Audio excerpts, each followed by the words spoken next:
of their ability to pay. Please call 912-588-0080 to speak to someone about hospice care. That was 912-588-0080.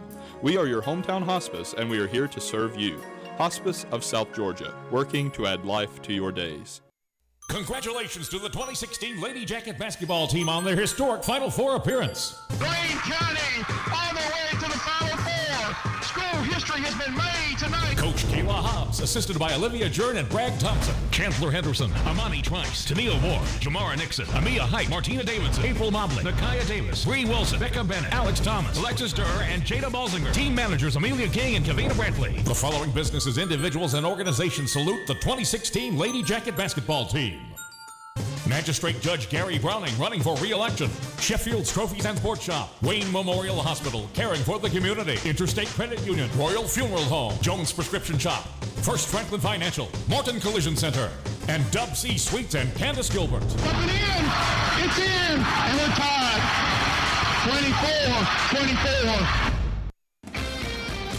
24-24. Local news on WIFO.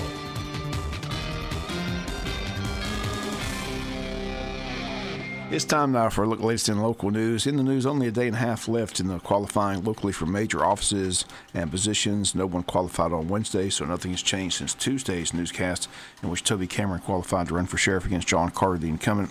Both men running on the Republican ticket, so that race will be decided on May 24th. General election coincides with the presidential election on November the 8th. Clerk of Court's race, the most crowded race. 3 females looking to be the clerk of court in Wayne County, including Eloise Ogden, who's running for re-election. 2 opponents already in the race, Pat Divney, who works currently in the clerk's office, and Francis Jurgen, who works for the Chamber of Commerce, but has experience having previously worked in the clerk of court's office. All other races in Wayne County uncontested at this point. All incumbents hoping it stays that way through Friday at 12 noon. Unopposed at this time, Tax Commissioner Denise Griffiths, Coroner Jay Fulton, Probate Judge Tammy Thornton, State Court Judge Vi Bennett, Solicitor Kenny Carswell, Magistrate Judge Gary Browning. Again, all running unopposed, all running as Republicans. Once again, qualifying runs up until 12 noon on Friday. If anything changes, we'll let you know here on Big Dog Country FM 105.5. Other news, the company Republic continues their PR campaign. Again, they own the Broadhurst landfill. They began inviting local politicians and area leaders for tours of the facility, and they announced on Wednesday that soon they'll be providing tours to the general public. So if anyone wants to visit the site and see what takes place at the landfill, that opportunity is going to be made available, as the company is doing its best to say they want to be a good neighbor, an asset to the county, something that Wayne County can be proud of, not afraid of. But the hot topic issue is coal ash, as the company has the permit and is currently clearing the land where the rail yard will be built so that down the road they can haul coal ash into the landfill. On Wednesday, WIFO-FM was invited out along with city and county government officials to take a tour of the facility, ask any questions we had about the facility and the proposal. On hand, along with myself, were City Manager Mike Deal, along with Jesup City Mayor David Earl Keith, City Commissioners Don Darden, Shirley Armstrong, Bobby Townsend, Nick Harris, and Bill Harvey. County's lone rep on Wednesday was Commissioner Mike Roberts. Oda Mayor Brian Nipper on hand, along with several members of the Solid Waste Authority. Many questions were asked by those who took the tour, and if there was any news from the visit, it came from City Commissioner Bill Harvey, who asked one of the company's representatives about the current contract, which has been discussed and viewed by many. Harvey told the rep, in his opinion, the contract is totally one-sided in favor of the company, Republic. Here was the company's spokesperson's response, and Harvey gets the rep to possibly agree to change parts of the contract.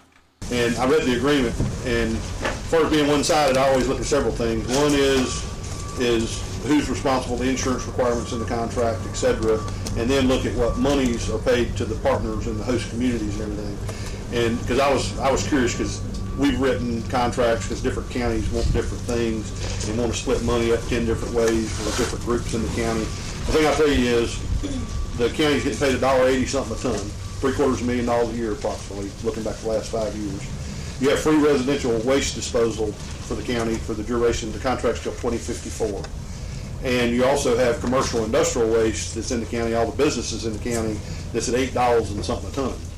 So if you look at those 3 components, which is what I'll call the money piece of it, you're looking at about $1.4 to $1.7 million a year that the benefit of the county is getting for all of those components.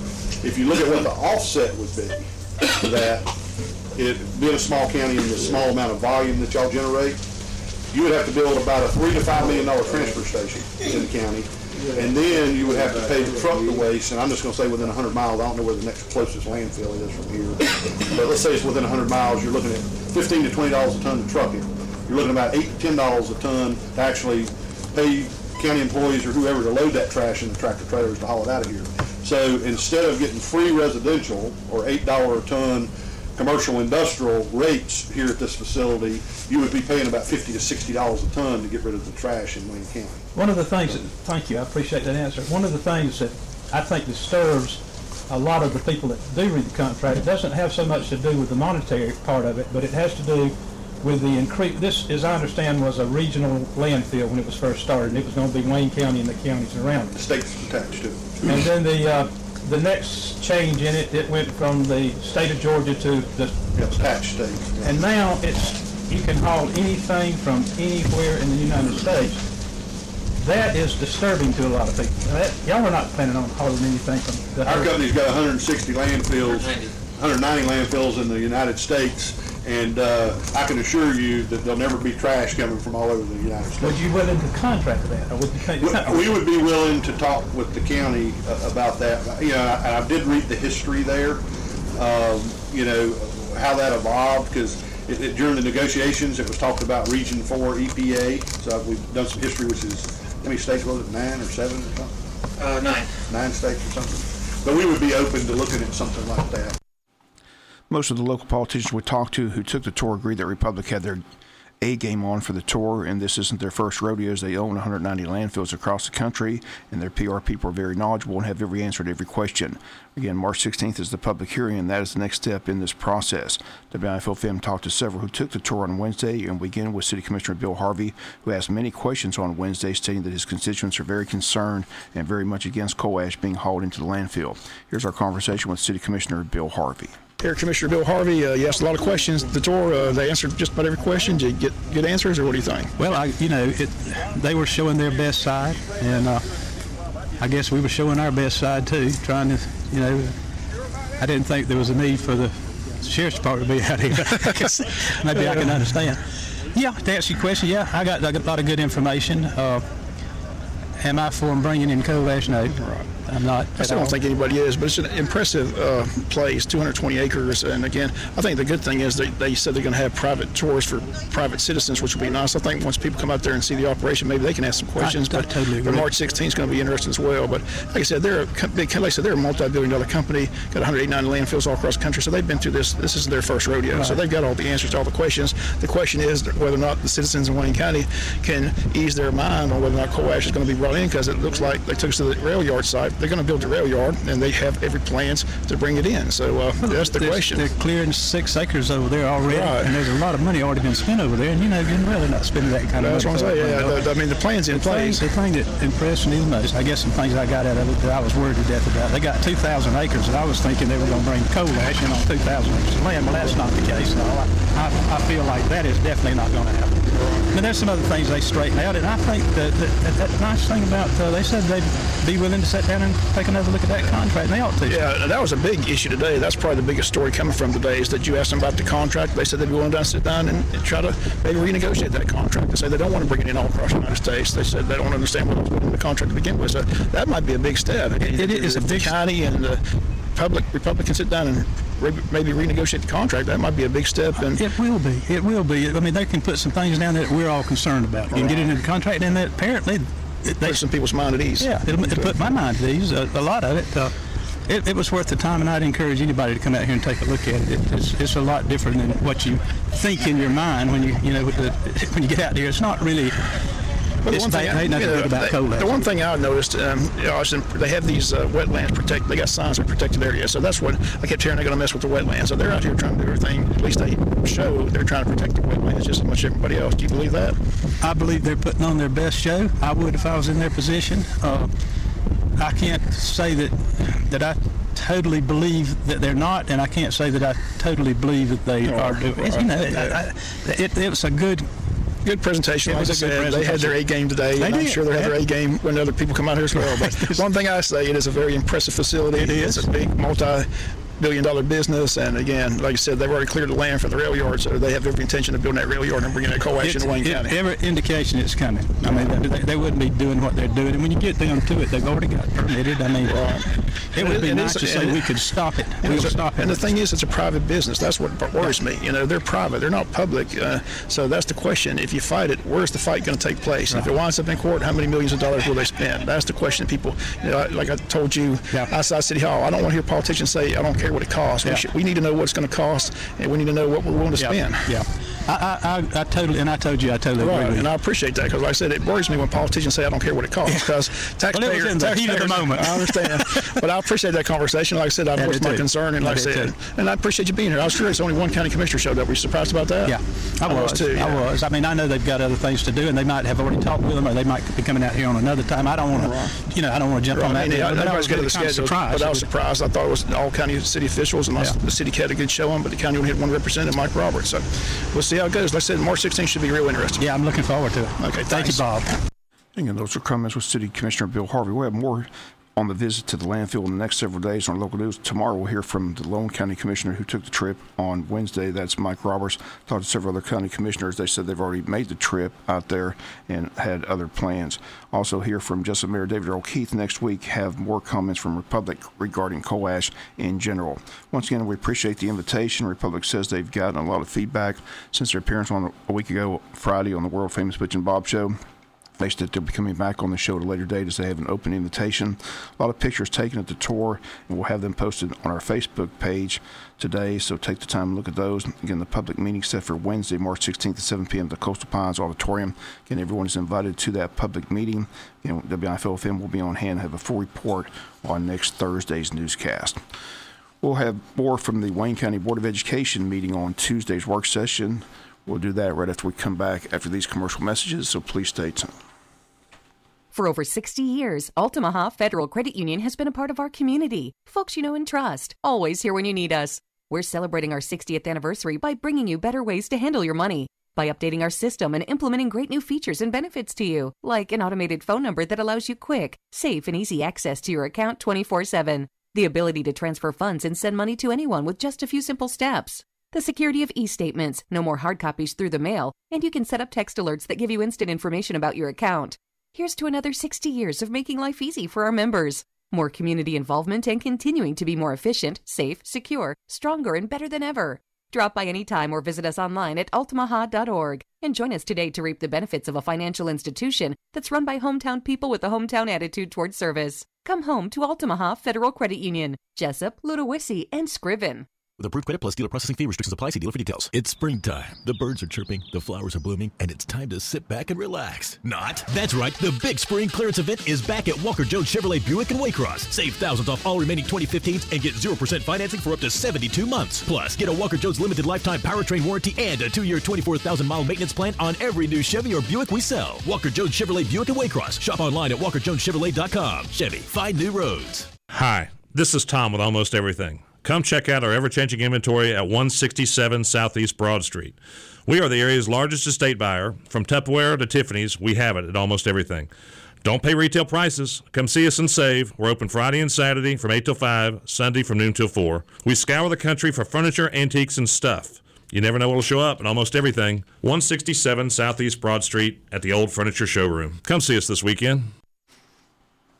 In other news, the Wayne County Board of Education met Tuesday for a work session, and contracts were awarded to administrators and central office personnel along with teachers for the year 2016-2017 school year.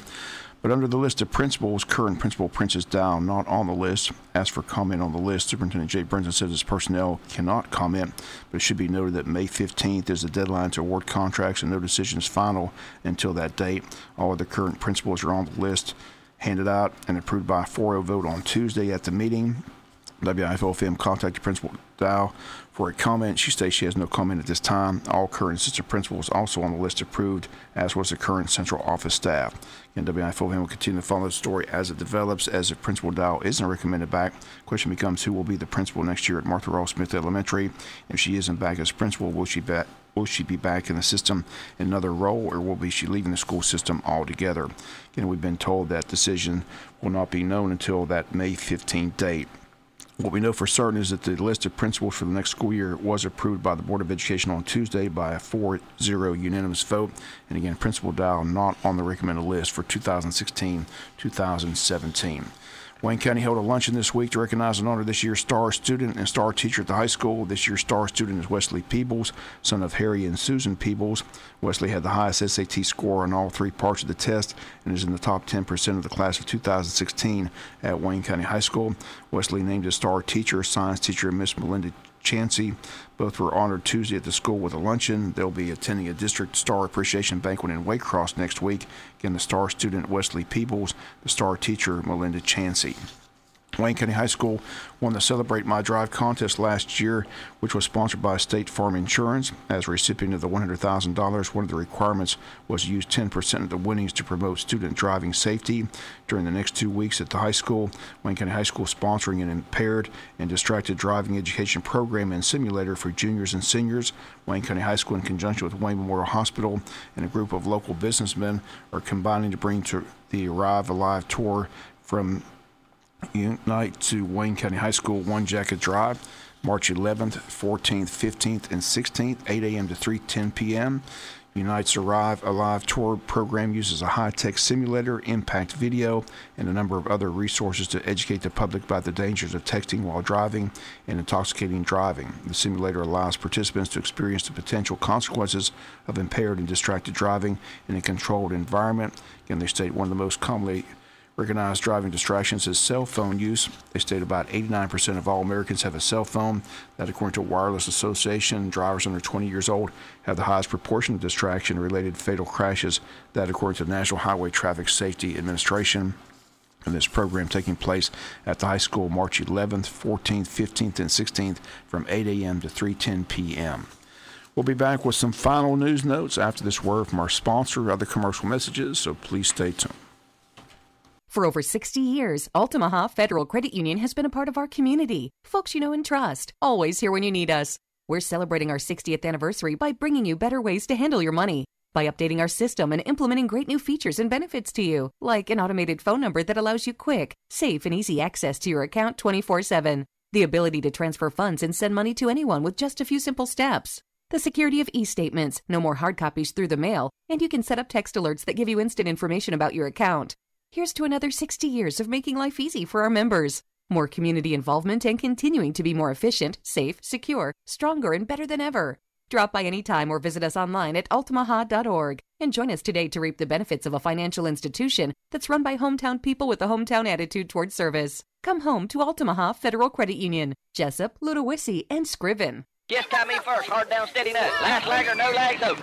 That's what Woody used to say when he was little Woody about to shoot a game of marbles. And when you get my Woody Folsom deals, you might think I lost my marbles. Hey now, it's Truck Mart at Woody Folsom Automotive. Back at Bexley, where you can save up to $10,000 on select new GMCs. They're all on sale at rock bottom Truck Mart prices. Chevy and GMCs at huge savings. 0 for 60 on select models. 0 for 72 on real select others. We ain't playing marbles anymore. We don't play any games. We all about you, helping you find the exact car, truck, SUV, or crossover you want. Find new roads. Talk to me or talk no rootin' tootin' or any of the Chevy team. Let's roll. One thing hasn't changed. Woody still isn't lagging. We'll knock ourselves out to earn your business. Get the Truck Mart today at Woody Folsom Automotive, Bexley. Nobody sells Chevy, Buick, GMC, or used cars for less. Talk to me, baby.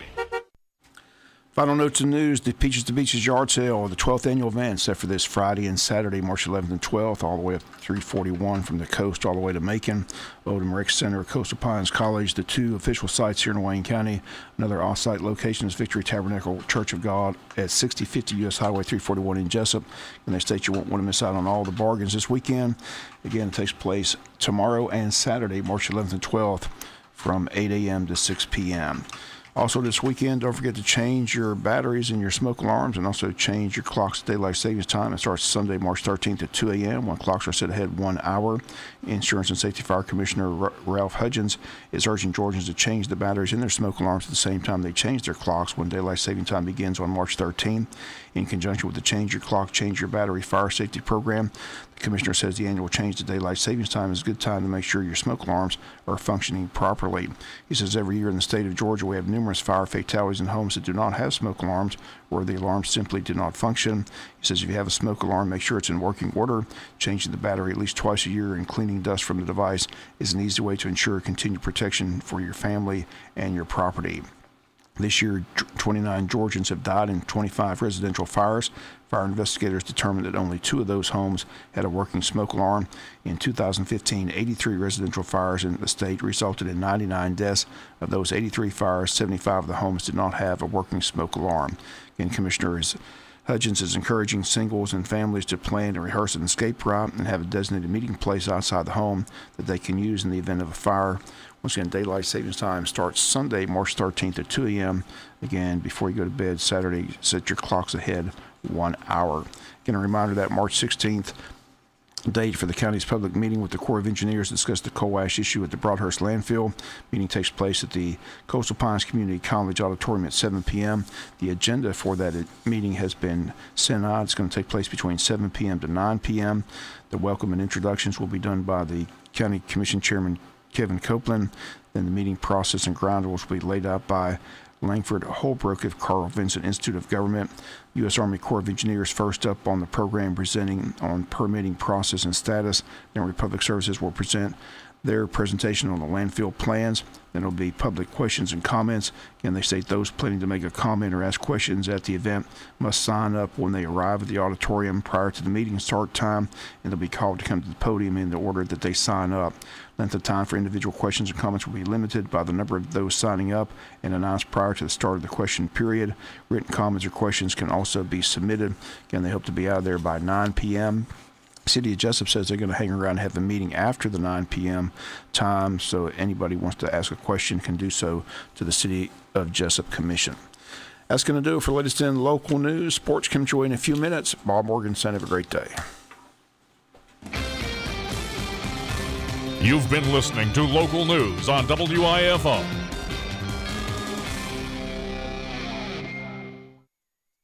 When it comes to growing a family business, we understand the business of growing.